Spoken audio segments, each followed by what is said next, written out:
ओम सर्वमंगल मांगल्ये शिवे सर्वार्थ साधिके शरणे त्र्यंबके गौरी नारायणी नमस्तुते। नमस्कार भक्तजनों, आपका हमारे चैनल में हार्दिक अभिनंदन है। आज हम आपको सुनाने जा रहे हैं चंड मुंड का वध। दुर्गा सप्तशती के सप्तम अध्याय की कथा श्रद्धा और भक्ति भाव से श्रवण करें। बोलो साचे दरबार की जय। ऋषि कहते हैं, तदांतर शुभ की आज्ञा पाकर वे चंडमुंड आदि दैत्य चतुरंगनी सेना के साथ अस्त्र शस्त्रों से सुसज्जित हो चल दिए। फिर गिरिराज हिमालय के स्वर्णमय ऊंचे शिखर पर पहुंचकर उन्होंने सिंह की पर बैठी हुई देवी को देखा।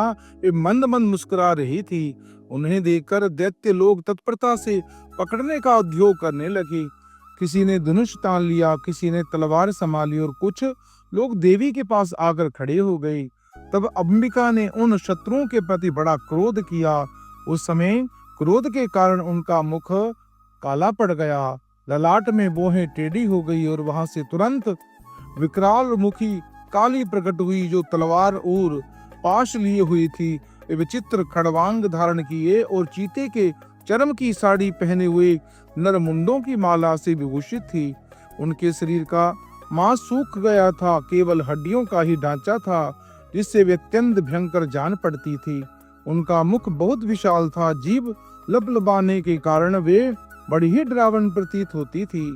उनकी आंखों के भीतर को धसी हुई कुछ लाल थी। वे अपने भयंकर गर्जना से संपूर्ण दिशाओं को गुंजा रही थी। बड़े बड़े दैत्यों का वध करती हुई वे कालिका देवी बड़े वेग से दैत्यों की उस सेना पर टूट पड़ी और उन सब का भक्षण करने लगी। वे पार्श्व रक्षक को अंकुशधारी महावतो योद्धाओं और घंटा सहित कितने ही हाथियों को एक साथ हाथ में पकड़कर मुंह में डाल लेती। इसी प्रकार घोड़े, रथ, सारथी के साथ रथी सैनिकों को भी मुंह में डालकर उन्हें भयानक रूप से चबा डालती थी। किसी के बाल पकड़ लेती, किसी का गला दबा देती, किसी के पैरों से कुचल डालती, किसी को छाती के धक्के से गिराकर मार डालती।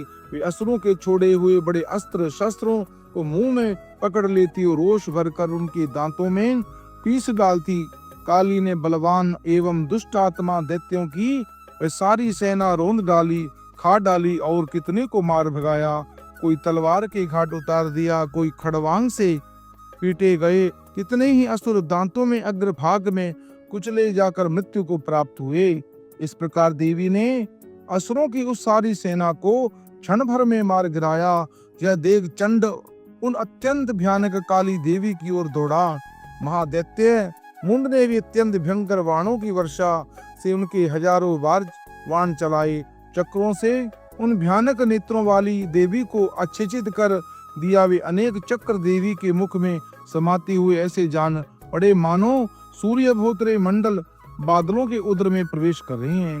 तो भयंकर गर्जना करने वाली काली ने अत्यंत रोष में भरकर विकट अट्टहास किया। उस समय उनके विकराल बदन के भीतर कठिनता से देखे जा सकने वाले दांतों की प्रभा में वे अत्यंत उज्जवल दिखाई देती थी। देवी ने बहुत बड़ी तलवार हाथ में लेकर हम का उच्चारण कर कर चंड पर धावा किया और उसके केश पकड़कर उसी तलवार से उसका मस्तक काट डाला।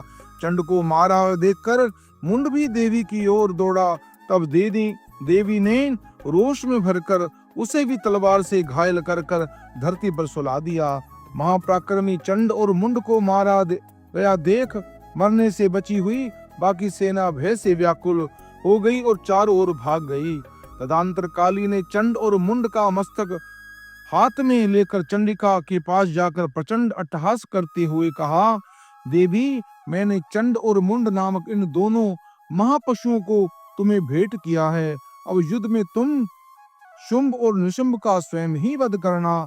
ऋषि कहते हैं, वहां लाए हुए उन चंड मुंड नामक महादैत्यों को देखकर कल्याणमयी चंडी ने काली ने मधुर वाणी में कहा, देवी, तुम चंड और मुंड को मेरे पास लेकर आई हो, इसलिए संसार में चामुंडा के नाम से तुम्हारी ख्याति होगी।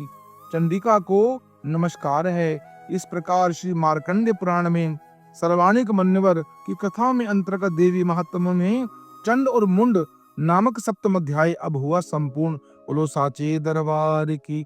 मित्रों, यह पतित पावनी पुण्यदायिनी कथा को आप अपने इष्ट मित्रों को शेयर करें, पुण्य के भागी बने। हमारे चैनल को सब्सक्राइब करें, लाइक करें और कमेंट बॉक्स में जय माता की अवश्य लिखें।